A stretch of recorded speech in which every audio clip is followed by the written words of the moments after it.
So how did it feel to bring Luke Skywalker back in this episode? We saw him quickly in Force Awakens, but now he's back.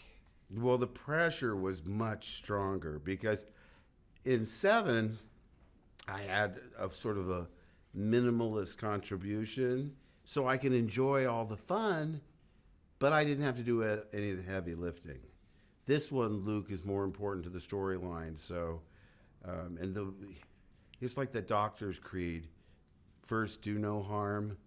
That's what I was trying to accomplish at a minimum. You want to do your best. You want to blend in, because these are certainly ensemble pictures. You know, Luke's story is only one of many, many that you'll see. The sets were supposedly more massive than they were in any other film, and detailed. How was it working on all that detailed scale? Well, I'm not giving anything away because now they've established there's a casino set. And I'm telling you, I'd never been on a set that opulent in my life.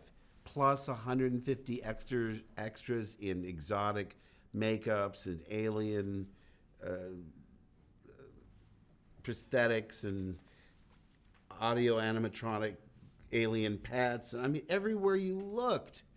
I mean, I've seen the finished film, and it's impossible to feature everything that I saw on set that day. I made a small film called Brigsby Bear, and it occurred to me, just at the price tag for that set, you could probably make 150 Brigsby Bears.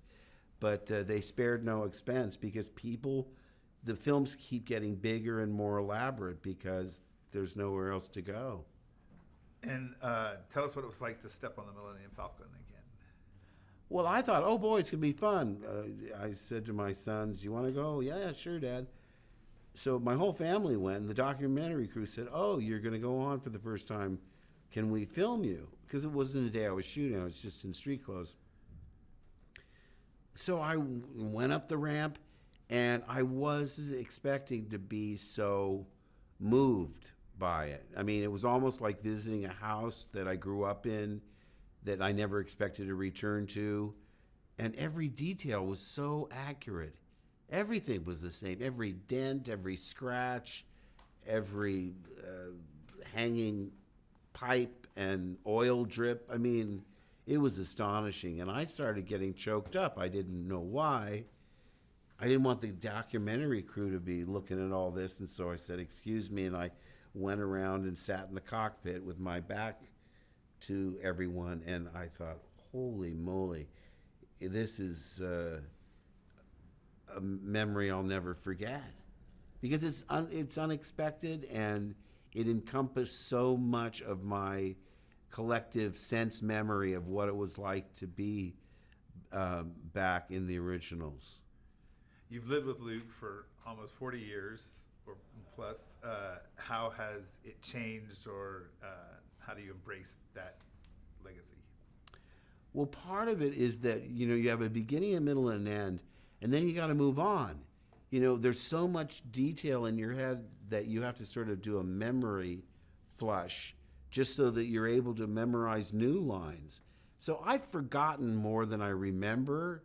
And then you meet these fans that know everything about the movies. They've studied them. They've analyzed them. They've read the novels. They've played the games. They get the, you know, I was asked a trivia question. What was the model number of the Millennium Falcon? This 10-year-old boy goes, F19687X5. What, he got it exactly right. Well, needless to say, he slaughtered me. But later I asked his father, how did he know that? And he says, well, Britain bought the vehicle manual guide that, you know, breaks down all your land speeder and the X-Wings and the TIE fighters.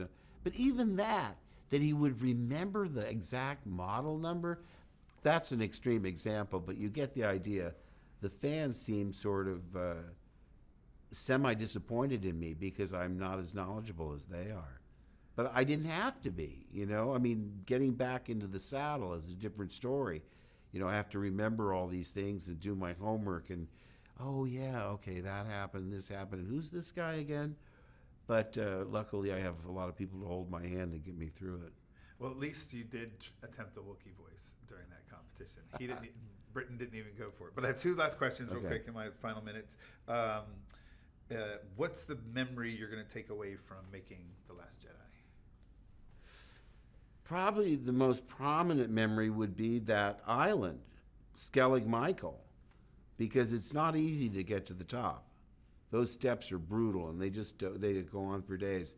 But when you get to the top, it transports you. You know, it really does feel like you're in another world. I only had that experience once before, and that was way back in Tunisia when we were on the salt flats, which is 360 degrees of horizon because the salt water doesn't let any vegetation grow. It's just unearthly.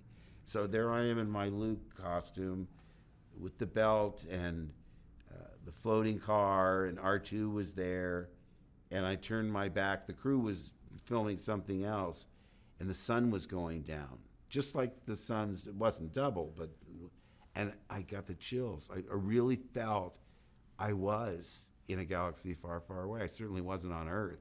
And that never happened again. Norway, come on, snow is snow. When we did Endor, we're in the, Crescent City. I've seen trees like that before. But Ahch-To, the Skellig Michael was, again, I had that feeling. I turned around, I was looking out at the sea. Again, the crew was engaged somewhere else, and I was alone, and I got the goosebumps again. I thought, yep, I'm back.